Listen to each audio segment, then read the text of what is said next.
비트코인 최근에 53,500달러 반감기 이후에 저점을 찍고 68,500달러 수준까지 반등했던 그런 또 모멘텀이 있었는데요. 바로 또 이분이 앞으로 가상화폐를 좀 많이 홍보해 주시지 않을까 이런 생각도 좀 듭니다. 나는 가상화폐 대통령이 될 것이다 이런 발언까지도 했던 인물이죠. 바로 트럼프 공화당 대선 후보인데요. 피습 사건이 지난 13일에 있었습니다. 그 이후에 가까스로 정말 그 오른쪽 귓볼로 총알이 비껴나가게 되면서 가상화폐 시장이 그 이후에 또 강한 반등을 함께 보여줬어요. 네. 그리고 주식시장 내에서도 이런 공화당 후보, 트럼프 후보의 발언이 있었던 만큼 비트코인 시세도 올라갔고 또 이런 발언으로 인해서도 비트코인 관련주들이 주가 흐름이 참 좋았었거든요. 이 동향에 대해서 좀 살펴보고요. 앞으로 전망까지 해주시죠. 네, 뭐 이제 트럼프 트레이딩이라고 하죠. 네. 트럼프 후보가 그 암살 미수 사건이죠. 이후로 당선 확률이 이제 뭐 시장에서 보는 당선 확률이죠. 급격하게 상승하면서 트럼프가 당선이 될 시 좋을 것을 호재 혜택을 받을 것으로 생각되는 자산들이 오르고 그다음에 그렇지 않은 자산들이 내리는 그런 트럼프 트레이딩이 있었는데 네. 비트코인도 정확히 그 혜택을 입었다고 보입니다. 왜냐하면 그 암살 미수 사건이 있었을 당시 비트코인 가격이 지금보다 한 15%, 6% 정도 더 낮았었거든요. 근데 그 사건이 있고 나서 거의 열흘 만에 15, 6%가 올랐다는 거니까 이거는 당연히 혜택을 받았다라고밖에 볼 수가 없는 거죠. 왜 혜택을 받았냐고 하면은 말씀하신 그대로입니다. 네. 현 집권당은 반암호화폐적인 태도를 취하고 있잖아요. 근데 트럼프는 지금 친암호화폐적인 태도를 취하고 있고 비트코인 컨퍼런스라고 해서 비트코인에서 가장 큰 행사가 내쉬빌에서 열려요. 근데 여기 마지막 날에 트럼프가 한 30분 정도 연설을 할 예정입니다. 그럼 지금 미국 대통령으로 당선될 가능성이 가장 높은 사람이 비트코인의 가장 큰 행사에 나와서 연설을 한다고 하는 게 굉장히 의미 있는 일이잖아요. 그런 여러 가지 호재들이 겹치면서 트럼프 트레이딩의 수혜를 잇고 있다라고 보면 되겠죠. 미국 대선을 앞두고 이 대선 변수 가운데서 비트코인이 특별히 중요해진 이유가 있을까요? 네, 뭐 지난 그 대선까지만 하더라도 사실 비트코인은 아예 뭐 안중에도 없었잖아요. 양 후보가 다 사실 반 비트코인이었잖아요. 근데 이번에 트럼프가 친암호화폐적으로 옮긴 이유는 뭐 결국 하나이자 둘인데요. 표심이죠. 표를 얻기 위해서. 네, 미국에 지금 약 5천만 명 정도의 디지털 자산 투자자가 있다고 해요. 네. 그 표가 적은 게 아니잖아요. 5천만 명이. 어마어마하잖아요. 유권자의 거의 뭐 20%라고 하는데 그 표를 얻기 위함이 가장 크다고 볼 수 있겠고요. 또 암호화폐 지금 산업 자체가 굉장히 커졌어요. 4년 전과 비교하면. 그럼 산업이 커졌다는 얘기는 거기서부터 돈이 많이 나올 수 있다는 얘기죠. 그럼 암호화폐를 지지하면 후원금을 많이 받을 수 있겠죠. 선거자금. 표도 얻고 돈도 얻고. 이보다 좋은 게 없죠. 근데 지금 집권당은 반암호화폐적인 태도를 취하고 있어요. 그러면 나는 반대로 하면은 그 반사 혜택을 온전히 누릴 수 있겠죠. 네, 오히려 저는 바이든 행정부가 친암호화폐적이었으면 트럼프는 반대로 행동했을 수도 있다고 생각을 해요. 저는. 네. 오히려. 네. 그렇군요. 그러면 가상화폐에서 이런 트럼프 트레이딩이 강하게 일어났기 때문에 누가 대통령이 되는지가 비트코인 시장 향방의 중요한 변수가 될까요? 굉장히 단기적으로 굉장히 중요한 변수가 될 거라고 생각을 하고요. 만약에 민주당 측이 대선에서 승리를 한다면은 단기적으로도 굉장히 하락이 나올 거라 생각을 하고, 그다음에 중장기적으로도 어쨌든 4년 더 반암호화폐적인 정권이 들어서는 거기 때문에 비트코인 가격에 영향을 미칠 거라고 생각을 합니다. 상단을 좀 제한할 수 있는 요소가 그렇죠. 되나요? 네, 단기, 중장기 모두 영향을 미칠 거라고 생각을 합니다. 아, 그렇군요. 네. 중요한 변수네요. 굉장히 중요한 변수고, 반대로 트럼프 쪽이, 공화당 쪽이 승리를 한다면은 4년간 친암호화폐적인 정책이 되는 거기 때문에 이번 사이클에도 당장도 영향이 클 것이고, 또 4년간 그게 지속이 된다면 다음 사이클까지 영향을 미치겠죠. 네. 일단 지금 일각에서는 만약에 트럼프가 당선이 되면은 게리 겐슬러가 거의 바로 사퇴할 거라는 얘기도 나오고 있어요. 게리 겐슬러가 2026년까지 그 임기가 남아 있는데 내년 초 정도에는 사퇴를 할 수도 있다라는 말이 나오고 있거든요. 네. 그렇다면 게리 겐슬러가 지금 약간 반암호화폐적인 그런 인물 중에 한 명이잖아요. 비트코인 ETF도 거의 뭐 울며 겨자 먹기로 억지 승인을 해줬던 사람이기 때문에 만약 이 사람이 나간다면 그 자리에 누가 오겠어요? 갑자기 또 반암호화폐적인 의장이 올 가능성은 거의 없죠. 거의 친암호화폐적인 의장이 온다고 봐야 되죠. 그럼 이 의장이 오면 뭐부터 할까요? 제가 생각하기에는 솔라나 같은 다른 ETF부터 바로 승인할 것 같아요. 네. 연이어서요. 네. 다음 타자는 솔라나의 가능성이 큰가요? 거의 솔라나죠. 왜냐면 지금 솔라나가 신청이 들어갔잖아요. 네, 얘가 되냐 안 되냐의 문제지. 네. 근데 지금 게리 겐슬러면은 아마 올해 안에는 거의 안 될 거예요. 근데 게리 겐슬러가 물러난다면은 다음 의장이 취임하자마자 거의 될 수도 있어요. 솔라나가. 예.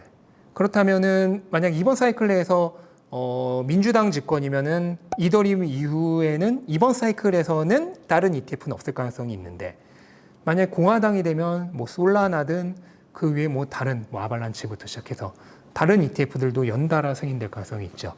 그렇게 되면은 암호화폐 시장 전체에 굉장히 강력한 붐이 일어날 가능성까지 있기 때문에 상당히 영향력이 있을 것이라 생각됩니다. 네. 이번 미국 대선이라는 정치적인 이벤트가 4차 반감기 이후 상승 사이클에 큰 영향을 미칠 수 있는 변수라는 점 강조를 해주셨는데요. 이 질문도 한번 드려보도록 할게요. 이달에 우리나라는 가상자산 이용자 보호 등에 대한 법률을 시행했어요. 그러니까 우리나라는 사실 현물 ETF도 아직 없고 기존에 좀 거래되던 현물 ETF도 오히려 거래를 좀 제한하는 그런 모습이었다가 법안을 이렇게 시행하기로 하겠다. 물론 투자자 보호를 위해서 시행을 하는 거긴 하고요. 그런 상황인데 미국 같은 경우는 사실 가상자산법이 없는 상태에서 이렇게 현물 ETF가 줄줄이 승인되고 있는 이유는 뭐라고 보실까요? 미국에서는 비트코인을 포함한 암호화폐를 뭐 가상자산 이런 식으로 나누는 게 아니라 그냥 기존에 있던 금, 주식, 채권 같은 하나의 자산 클래스로 인정을 한 겁니다. 네. 얘가 자산 클래스이기 때문에 따로 나눠야 될 필요가 없어요. 네. 뭐 우리나라에서 뭐 그러면 증권자산 거래법 이런 걸 따로 만들지는 않잖아요. 그냥 자산 거래법이잖아요. 네. 그것처럼 미국은 하나의 그냥 자산 클래스로 동등하게 지금 편입을 시킨 겁니다. 이게 가장 큰 차이죠. 네. 한국은 근데 아직 거기까지 시야가 미치지 못하고 있다. 왜 그런 격차가 있을까요? 이 말은 좀 조심스러울 수 있는데 네. 제가 생각하기에는 그냥 아예 생각들을 안 하고 있었던 것 같습니다. 예. 그러니까 미국이 현물 ETF를 승인할 거란 것도 전혀 예상을 못 하고 있었고 그런 걸 예상했고 어느 정도 관심이 있었다면 미리 준비를 했겠죠. 근데 전혀 준비가 안 돼 있었기 때문에 승인되었을 당시에 그 당시에는 거래가 됐었거든요, 심지어. 그러다가 급하게 막은 것에서부터 이미 어느 정도 좀 약간은 행정적으로 매끄럽지 못했다. 네, 준비가 전혀 안 돼 있었다. 한마디로 정의하면 그렇게 볼 수 있을 것 같습니다. 네, 그렇군요. 그러면 준비가 잘 된다면 언제든지 우리나라에서도 비트코인 현물 ETF가 승인이 날 거다. 네, 일단은 첫 번째로는 미국의 현물 ETF 제대로 돌아가고 있는 게 거래가 돼야 되겠고요. 두 번째로는 국내 자산 운용사에게 승인을 해줘야겠죠. 홍콩처럼. 네. 우리도 잘 준비된다면 그래서 순차적으로 비트코인 현물, 이더리움 현물 ETF가 승인되는 수순으로 갈 것이다. 이렇게 전망을 해주셨는데요. 아직은 우리나라에는 좀 허들이 있는 그런 상황이네요. 그게 좀 인식의 차이, 준비의 차이 이렇게 평가를 해주셨고요. 다시 한번 미국 대선으로 돌아와서 트럼프 공화당 후보가 아까 말씀하셨듯이 현지 시간 25일에서 27일 세계 최대 비트코인 행사 비트코인 2024 컨퍼런스에 참석을 해서 연설을 합니다. 근데 여기에서 업계에서는 전략적 준비 자산으로 지정한다. 뭐 이런 발언이 나올 것이다 라고 얘기를 하는데 일단 이 단어 자체가 무슨 뜻인가. 근데 뭔가 굉장히 큰 또 선포를 하는 것 같다라는 생각이 들어서요. 찾아봐도 좀 잘 안 나오더라고요. 없죠. 네. 거의 뭐 어떻게 보면은 있는 말인데요. 예, 있는 말인데 만들어낸 말 같은. 이 어떤 의미일까? 이 말이 나올 수도 있다고 보시는지 또 이 의미는 어떤 거라고 전략적 보시는지. 준비 자산이라고 하는 것은 네. 금과 같은 이제 리저브 에셋이죠. 준비 자산 그냥 준비 자산과는 좀 달라요. 그냥 준비 자산은 이 달러를 서포트하기 위해서 백업하기 위해서 준비하고 있는 자산입니다. 그러니까 달러의 가치를 지탱해 주는 거죠. 그러기 위해서 이제 금과 같은 또는 다른 나라의 커런시라든지 통화라든지 이런 것을 준비 자산을 하는데 전략적 준비 자산은 그런 달러를 백업하기 위한 준비 자산은 아닙니다. 그냥 국가의 이득을 위해서 혹시 모를 상황에 대비해서 말 그대로 전략적으로 비축해두고 있는 자산이란 거예요. 가장 대표적인 게 이미 있습니다. 석유. 네, 이 석유도 전략적 비축 자산, 준비 자산이에요. 아. 네. 근데 미국이 석유를 꼭 의무적으로 달러를 백업하기 위해서 비축하는 건 절대 아니죠. 국익을 위해서 하는 네, 거죠. 국익을 위해서 하는 거죠. 그러니까 그런 식으로 의미를 하는 게 바로 전략적 비축 준비 자산입니다. 근데 사실 약간 빛 좋은 개살구의 느낌이 있어요. 네. 어떤 의무는 없거든요. 말 그대로 전략적으로 운용을 하는 거기 때문에 이걸 한다고 해서 미국이 비트코인을 갑자기 막 사기 시작한다? 그거는 아닐 가능성이 높아요. 뭐 근데 그건 있겠죠. 지금 20만 개 정도 갖고 있는 그 불법 행위로부터 압수한 비트코인을 미국이 중간중간 팔고 있거든요. 근데 그거는 그럼 안 팔게 될 수는 있겠죠. 그렇기 때문에 조금 애매한 면이 있습니다. 근데 일단은 기존에 미국이 어떻게 보면은 불과 작년까지만 하더라도 반암호화폐적이었잖아요. 그냥 전반적으로.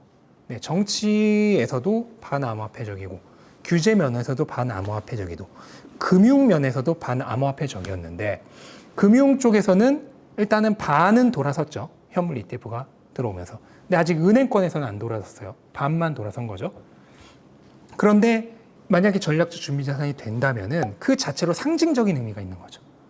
국가가 통틀어서 비트코인을 받아들이기 시작했다라고 하는 굉장히 상징적인 의미가 부여가 되는 거죠. 그러니까 실질적인 의미가 생긴다기보다는 상징적인 의미가 부여된다라고 보시면 될 것 같습니다. 네, 각 국가에서 뭐 에너지 같은 것들은 정말 그야말로 전략적으로 준비할 자산이라는 네. 점은 진짜 누가 봐도 인정을 할 수 있겠죠. 뭐 석유, 가스 이런 것들. 그런데 비트코인 등 가상 자산에 대해서 미국 대통령 유력 후보가 전략적 준비 자산으로 언급을 하게 된다면 그만큼 이제 인식을 하고 있다라는 그렇죠. 네. 상징적인 의미에서 큰 영향을 줄 수 있겠다라고 보셨고요. 네. 지금 이 얘기를 하다 보니까 저는 법정화폐로 채택했던 엘살바도르 대통령 네. 얼굴이 떠오르는데 네. 네, 좀 더 전향적으로 음. 아예 그냥 법정 화폐를 바꿔버렸잖아요. 네. 미국에서는 뭐 그럴 일이 당분간은 없을 거예요. 당연히 없겠지만, 이제 굉장히 전향적인 건 이제 엘살바도르 대통령이고 그 다음이 지금 전 세계적으로 그럼 미국이 되는 미국이 건가? 지금 근데 거의 가장 적극적이죠, 사실. 유럽의 어느 나라도 미국만큼 적극적이지 않거든요. 왜 미국이 적극적이냐? 저는 그냥 하나라고 생각해요. 돈과 힘이 되니까. 네, 이 산업이 네. 지금 전체 시장이 3조 달러가 안 됩니다.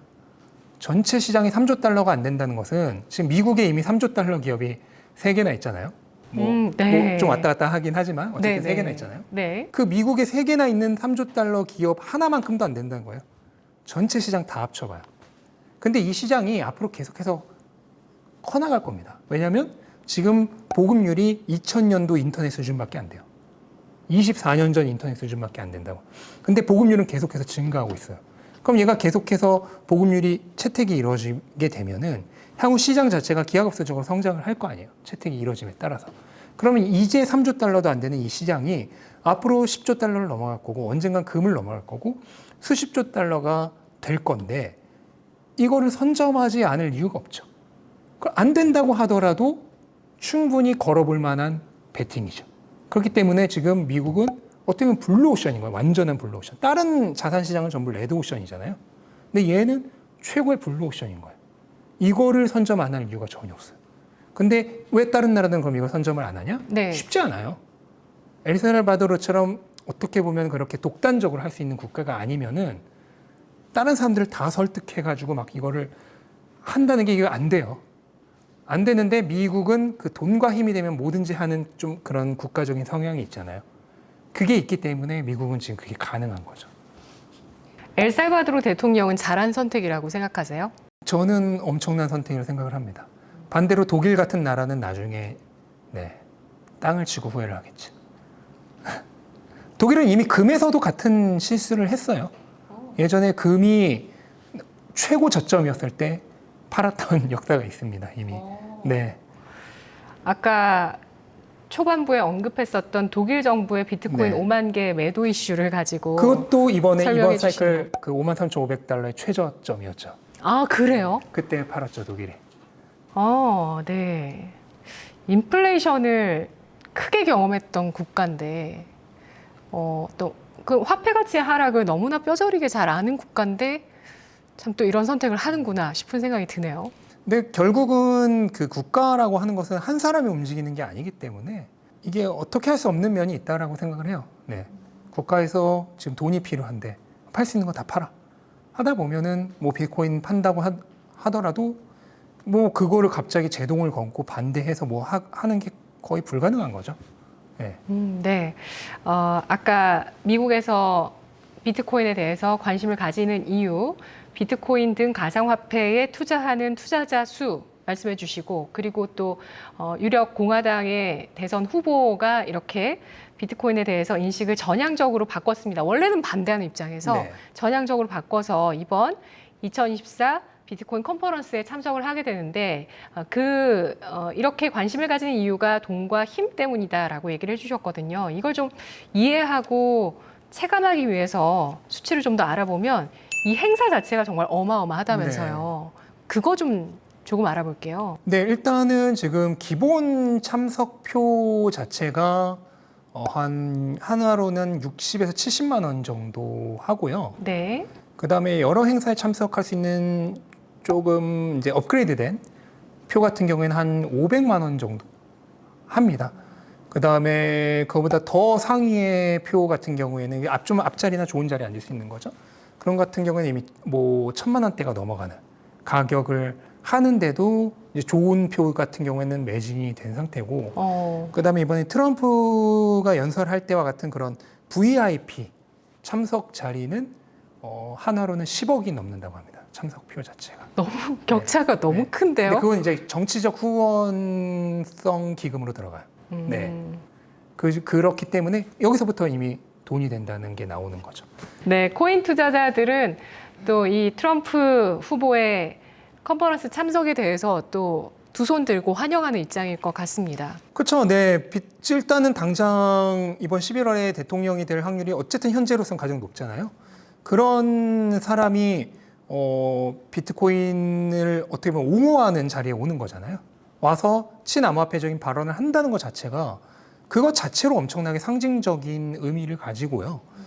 만약 이 자리에서 어떤 정책적인 약속, 앞에서 말한 그런 전략적 준비 자산 같은 네. 정책적인 약속까지 한다면은 네. 비트코인 가격에도 엄청나게 긍정적인 영향을 미칠 수밖에 없겠죠. 네, 알겠습니다. 비트코인 투자는 무조건 망한다.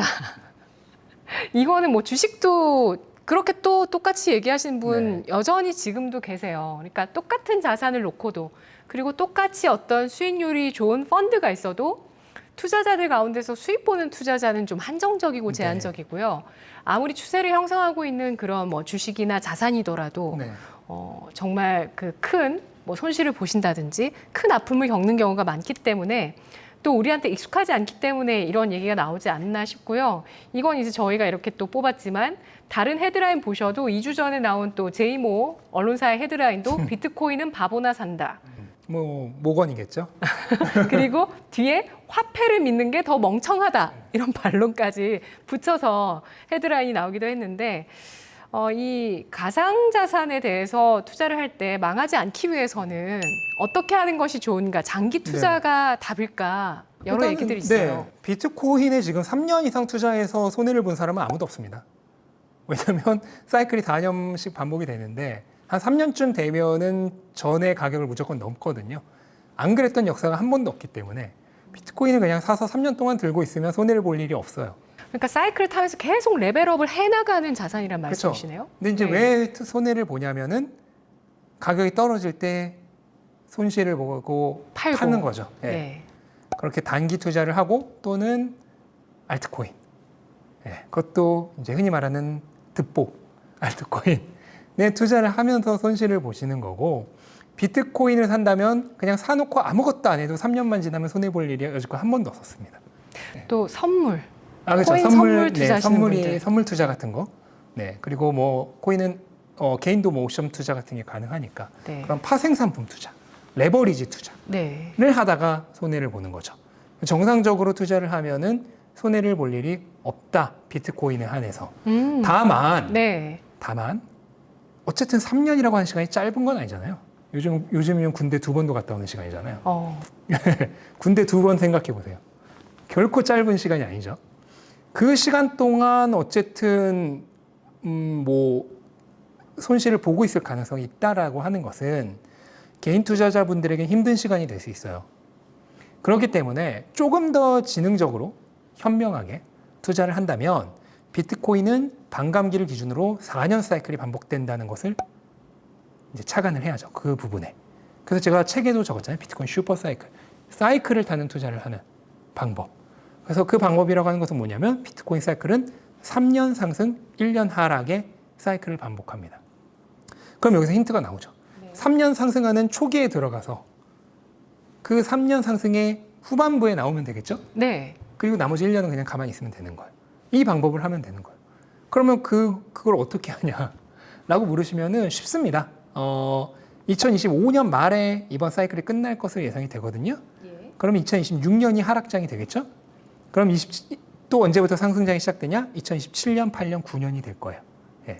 그러면 정확한 상승 시기의 바닥과 정확한 하락장으로 변경될 시기의 고점은 잡을 수 없겠죠. 하지만 이거를 우리가 훌륭하게 처리하는 방법이 있습니다. 바로 분할 매수와 분할 매도죠. 그래서 만약에 다음 사이클을 노린다면 2027년에 초기에 분할 매수로 들어가고 2029년에 분할 매도로 나오면 돼요. 그래서 3년 상승에 1년째 분할 매수로 들어가고 3년 상승에 3년째 분할 매도로 나오는 방법을 반복하면 되는 거죠. 매 사이클마다. 이렇게 하면은 가장 확실하면서도 안전하면서도 효율적인 가장 쉬운 투자 방법이 되겠죠. 코인을 아직 한 번도 투자해보지 않았다. 가상화폐 중에서 나는 대장주인 비트코인을 한번 매수를 해보겠다 하시는 분들 지금도 늦지 않으셨을까요? 그럼요. 네. 제가 초반에도 말씀드렸잖아요. 반감기 후반전 페이지 1은 모아가는 시기다. 힘을 비축하는 시기다. 진짜는 페이지 2부터다. 페이지 1은 6개월. 6개월. 그러면 2024년 10월 말까지. 네. 그러면 2024년 10월 말까지는 여전히 축적하는 힘을 비축하는 시기이기 때문에 좋은 기회죠. 진정한 상승은 그 이후에 온다. 네. 가상화폐 시장이 사이클을 타고 전고점을 넘기는 레벨업하는 과정을 이어나가는 이유에 대해서 네. 정리를 해보자면 그건 뭘까요? 네, 일단은 1차적인 이유는 알트코인 시장의 최근 트렌드를 또 몇 가지 꼽아주신다면 어떤 일단, 트렌드가 형성되고 지금 있나요? 당장 2024년 7월 기준으로 하면은 3가지 정도로 말씀드리면은 어느 정도까지 목표가를 보실까요? 4배 정도의 상승이라고 하면 하나로는 한